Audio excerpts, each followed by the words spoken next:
Hello everyone, welcome and good afternoon. आपका स्वागत करता हूं मैं अड्डा 24/7 के डेडिकेटेड चैनल पे, जहां पर हम आपको लॉ और अदर एंट्रेंस एग्जामिनेशन के बारे में सारी की सारी इन्फॉर्मेशन देते हैं।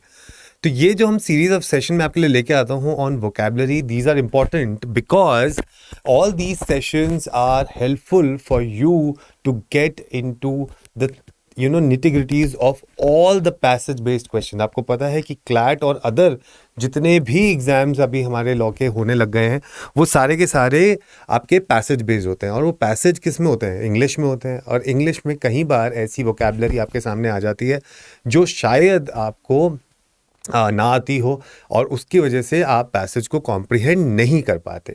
इस वजह से ये वोकैबुलरी के sessions are really very very important for you. If you want to excel in this paper, you have to have this vocabulary on point, and that's why I come with these sessions in front of you so that you become better and better by each passing day.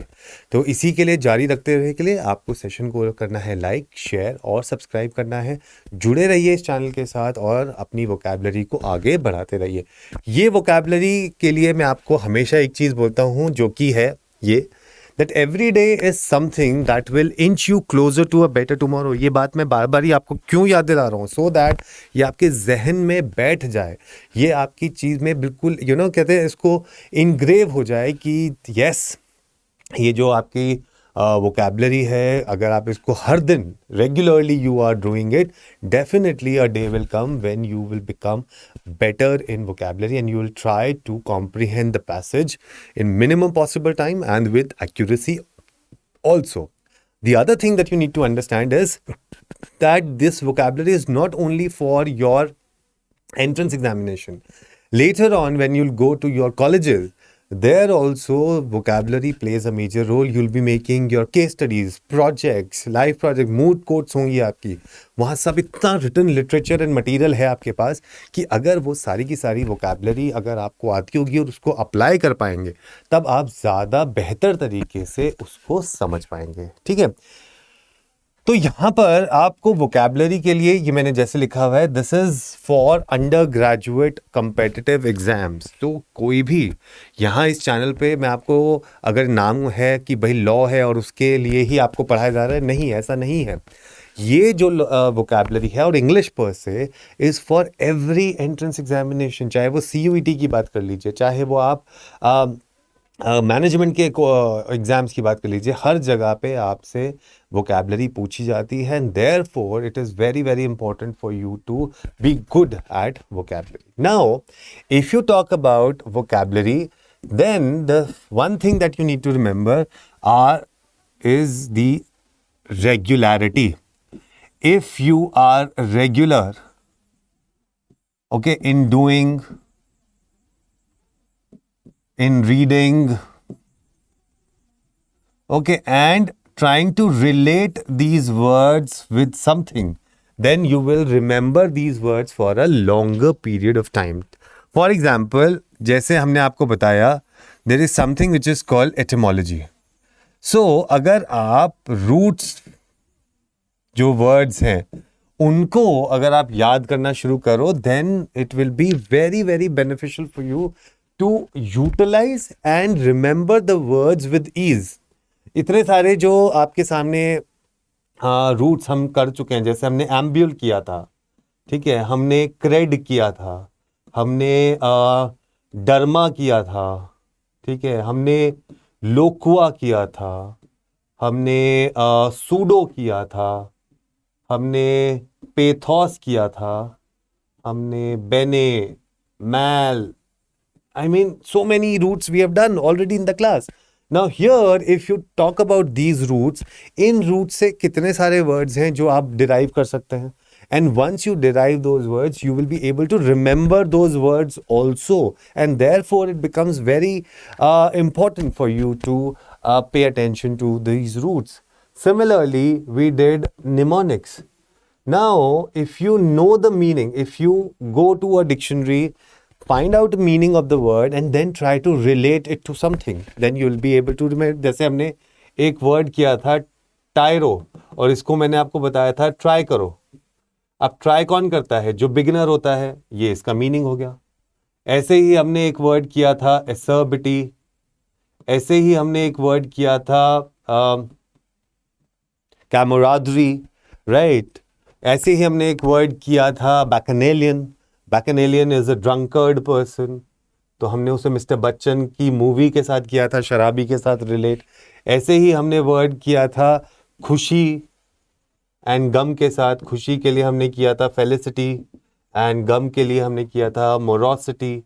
तो ये सारे के सारे जो ऐसे words हैं, ये सारे अगर आप इसे रिलेट करके करेंगे तब एक तो वर्ड्स को याद करना फन भी हो जाएगा, और दूसरी चीज़ ये वर्ड्स को आप ज़्यादा टाइम तक याद कर पाएंगे। You will be able to remember it for a longer period of time, and that is what you are suppose to do. ठीक है। ऐसे ही फिर कॉन्टेक्चुअल नेचर की आप सेंटेंस पढ़ के, ठीक है, सेंटेंस पढ़ के वर्ड के मीनिंग को निकालने की कोशिश करें। ये आप कैसे कर सकते हैं कि जैसे ही आपको वर्ड का मीनिंग, कोई भी मीनिंग पता चले, वैसे ही आप उस वर्ड के मीनिंग के साथ try to make a sentence. The moment you make a sentence, you try to know the usage of the word and which is important, and that is why आपके पास ये सामने चीज आ जाती है। ठीक है। तो ये कुछ चीजें हैं जो आपको वोकैबुलरी के लिए करनी चाहिए। Read newspapers, read magazine, so that it becomes easier for you to identify the words. ठीक है। तो that is what you are suppose to do. Now coming to today's word, जो हम आज के वर्ड्स करने वाले हैं, let's go to the first word, and the first word in front of you is this. Alright, so Dangal का मैंने आपको एक वर्ड कल भी कराया था, जिसमें हमने आपसे लिया था बापू सेहत के लिए तू तो हानिकारक है ना। तो जब बापू हानिकारक है तो उसके लिए हमने क्या वर्ड लगाया था? हमने यूज़ किया था वर्ड डेट्रीमेंटल। सो बापू सेहत के लिए तू तो डेट्रीमेंटल है ना।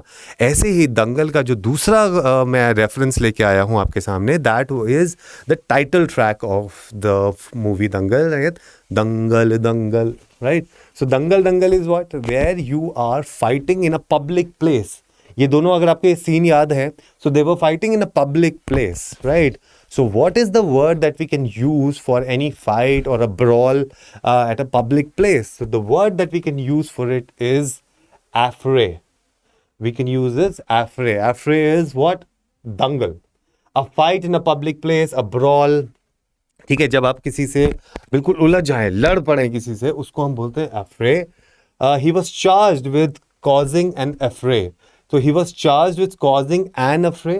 An is here an article, and articles are used in front of nouns. This we already know. So therefore, he was charged with causing something. When we refer to something, it is a noun. It is a noun. ठीक है। So I hope आपको समझ में आ गया है everyone. Yes or no? जल्दी से बताइए। अर्पिता बताओ बेटा, समझ में आ गया है? Yes or no? Yes or no? समझ में आ गया है? Yes or no? बताओ जल्दी से। गौरी आइए जल्दी से। गौरी के जय हिंद के साथ पूछ रहा हूं मैं आपको कि हाँ जी समझ में आया है ये या नहीं। ठीक है, जल्दी से आ जाइए फटाफट से। चलिए आगे चलते हैं अगले वर्ड की तरफ। अगला वर्ड हमारे पास है ये आपकी स्क्रीन पे, टाइगर जिंदा है। यस, टाइगर बिल्कुल जिंदा है, और बहुत जल्द टाइगर 3 भी आने वाली है। उससे पहले आएगी पठान, जो कि आएगी जनवरी में, राइट? सो टाइगर जिंदा है, that means tiger is alive. ठीक है, टाइगर जिंदा है। इस अलाइव के लिए हम क्या वर्ड यूज कर सकते हैं? The word that we can use for alive is extant. क्या यूज कर सकते हैं हम? Extant, existent, something that is living, something that is there. ठीक है, तो हम क्या बोलेंगे? ठीक है, क्या बोलेंगे हम? टाइगर, टाइगर एक्सटेंट है। टाइगर एक्सटेंट है, मतलब एक्सटेंट इज जिंदा है, इज जीवित है, लिविंग है। So relating to something that is old but existing, surviving, remaining, इसको हम बोलते हैं टाइगर जिंदा है, टाइगर एक्सटेंट है। So the extent philosophies are very popular among students. The existent philosophies are very popular among students. Now, philosophies here is a noun. We are talking about how are the philosophies. So, we are talking about the quality. We are talking about the quality of philosophies. Therefore, the part of speech of extant is adjective. Tiger जिंदा है. Tiger कैसा है? Tiger is a noun. So we are talking about the state of it. We are talking about the quality. Therefore, यहां से भी prove होता है कि extant is an adjective. Extant is an adjective. I hope this is clear to all of you. I hope this is clear to all of you. Yes or no? बताएंगे जल्दी से बताएंगे. रकीकी बताओ. अर्पिता, सबको समझ में आ गया कि नहीं आ गया? गौरी, जल्दी से बताएंगे. एवरीवन जल्दी से बताएंगे.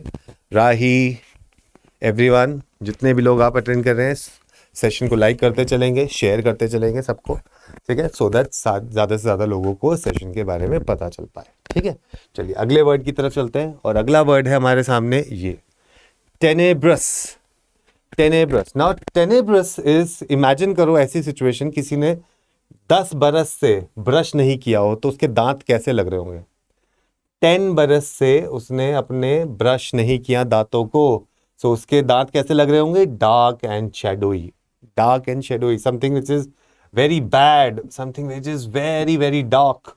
ठीक है, so something which is very very dark. So tenebrous clouds loomed in the sky. Dark clouds. ठीक है, so dark clouds are loomed. जब कभी तूफान आने वाला होता है ना, और उसके से पहले जिस तरीके का आसमान होता है और उस आसमान में जिस तरीके के आपके क्लाउड्स होते हैं, उनको हम बोलते हैं टेनेब्रस क्लाउड्स. क्या बोलते हैं हम उन्हें? Tenebrous clouds. So clouds here noun. We are talking about the quality of them. So this word is describing the noun. Therefore, the part of speech is an adjective. Therefore, part of speech is an adjective. Is this clear? Is this clear to you? So tenebrous समझ में आ गया आपको? Tenebrous समझ में आ गया? The tenebrous is जिसने 10 बरस से, जिसने 10 बरस से अपने दांत साफ ना करे हो, तो उसके दांत बिल्कुल कैसे हो जाएंगे? बिल्कुल डार्क, काले से हो जाएंगे, बिल्कुल, है ना? That is what we are trying to say here in tenebrous. Next one is indigenous. Indigenous. Indigenous क्या होता है? Something that is an Indian gentry, something that is local. Something that is local. So naturally existing in a place or a country. Something that is indigenous to our country, something that is local or locally produced. Or locally produced. That is what we call as indigenous. क्या बोलते हैं उसे हम? Indigenous. Are there any species of frog indigenous to the area? That means something that is local, something that is inhabitant. ठीक है, something that is born, वहीं का ही है, local है, market का, उसको हम बोलते हैं indigenous. So are there any species of frog indigenous? ठीक है, species of frog indigenous to the area. Therefore, we are talking about the quality of something. Therefore, we are talking about the quality of noun. Therefore, the part of speech here is an adjective. Therefore, the part of speech is an adjective. Next one. All right. So, buoyant. All right. Boy. All right. My boy. How are you, my boy? ये आपने देखा होगा, ये reference मैंने कहाँ से लिया है? जिंदगी ना मिलेगी दोबारा में था ना, boys, let's come here. So buoyant is something, boy is confident. So happy and confident, cheerful, jovial, ebullient. Ebullient को आप याद कर सकते हो like a bull. ठीक है ना? So like a bull.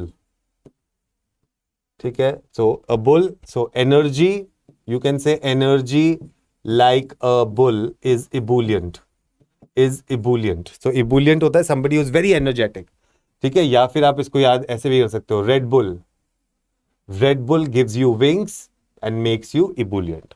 Red bull gives you wings and make you ebullient. So buoyant is somebody who's happy, somebody who's confident, cheerful, jovial. That is what you remember for the word of buoyant. The conference ended with the party in a buoyant mood. मतलब very energetic, very very enthusiastic, and mood here is the noun. So we are saying how is the mood. We are talking about the quality. So we are talking about how is the mood. How is the mood? Therefore, part of speech is an adjective. Therefore, part of speech is an adjective.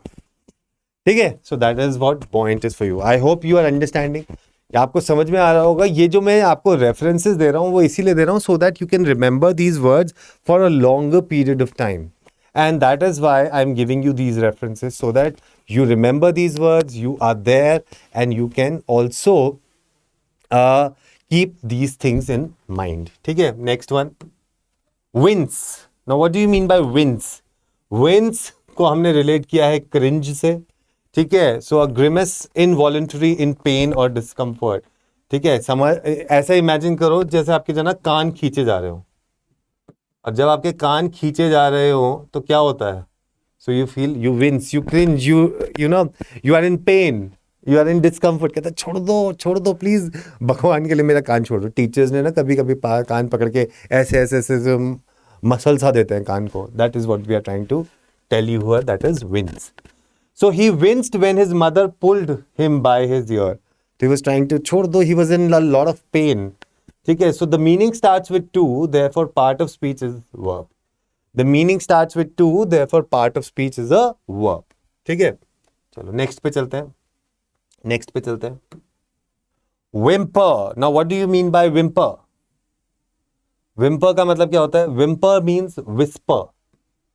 Whimper means whisper. So whisper is to make a serious low. So whimper मैं यहां लिख देता हूं आपके लिए, whimper.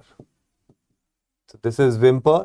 So whimper is to make a series of low, feeble sound to express fear and pain, to whine, to cry softly. वो जो धीरे करके नहीं रोते रहते, करके जो रोते रहते हैं उसको हम बोलते हैं whimper. ठीक है, उसको हम बोलते हैं whimper. तो they whisper and when they cry, so they whine. Whine का मतलब होता है when you cry. हर समय you keep on हर चीज के लिए रोना, उसको बोलते हैं वाइनिंग. ठीक है, I said she couldn't have an ice cream and she started to whimper.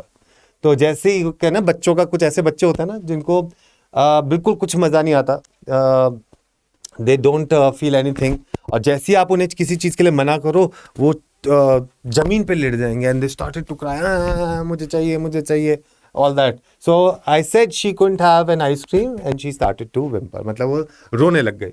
So the meaning starts with to, therefore the part of speech is a verb because this is a state of being.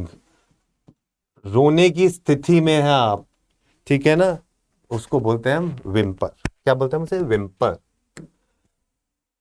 Alright, next with zenith. ये word भी हमें पता है, zenith. Now what is zenith? Zenith is something that is the highest point, the peak, the pinnacle of anything, the pinnacle of success बोलते हैं ना. So the highest point, something that is called zenith.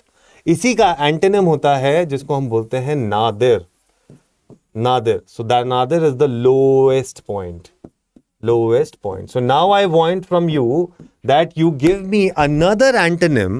You give me another antonym for the word zenith in the comment section. So I want you to write the word का antonym.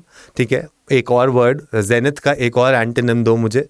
ठीक है, in the comment section. I will wait for you there.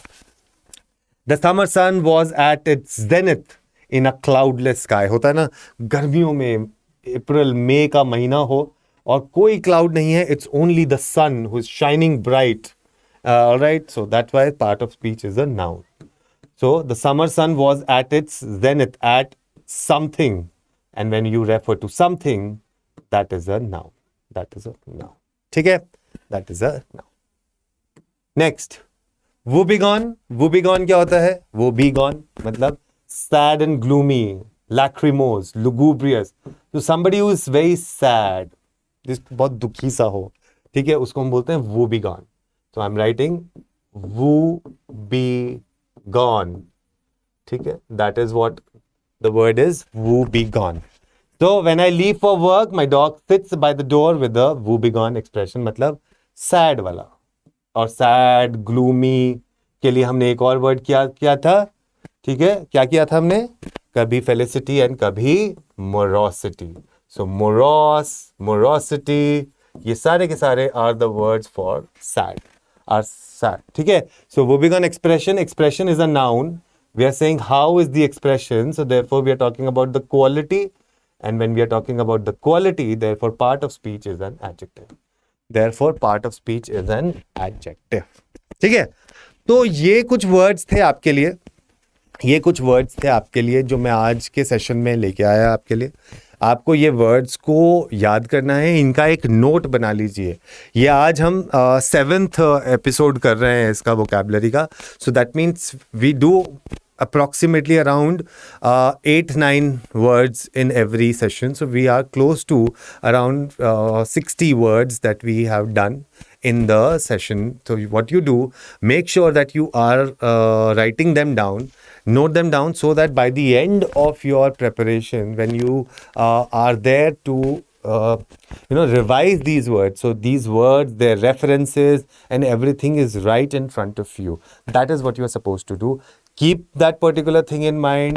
Attend these particular sessions regularly.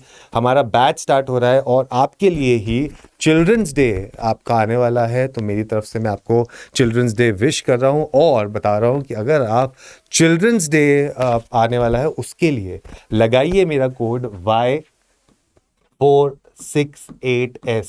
चाहे वो CLAT के लिए हो, चाहे वो एलेट के लिए हो, या CUET 2023, या अगर आपको क्लास 12 किसी भी प्रोडक्ट के लिए अगर आपको हमारा ये चाहिए तो आप ये कोड लगा सकते हैं. And guess what, you will get bumper discount of 20% on this because on the occasion of Children's Day. So Children's Day है हमारी तरफ से, as teachers, as mentors, as friend, this is a gift to all of you.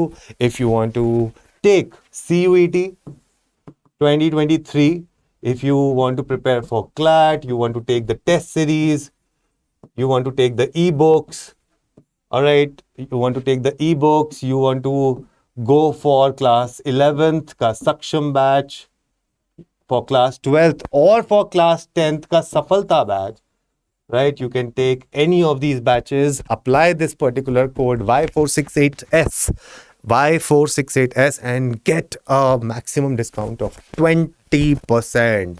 And that is there. So from my side, again, all the very best. ऐसे ही जुड़े रहिए session के साथ. Comment करके उसका ज़रूर बताइएगा कि एंटोनिम ऑफ जेनिथ क्या है. ठीक है, I am waiting for you. Like, share and subscribe और जुड़े रहिए इस चैनल के साथ जिसका नाम है CLAT and other law entrance examination. और मैं हूँ आपका दोस्त Ashish Garg. Take care, bye bye, see you.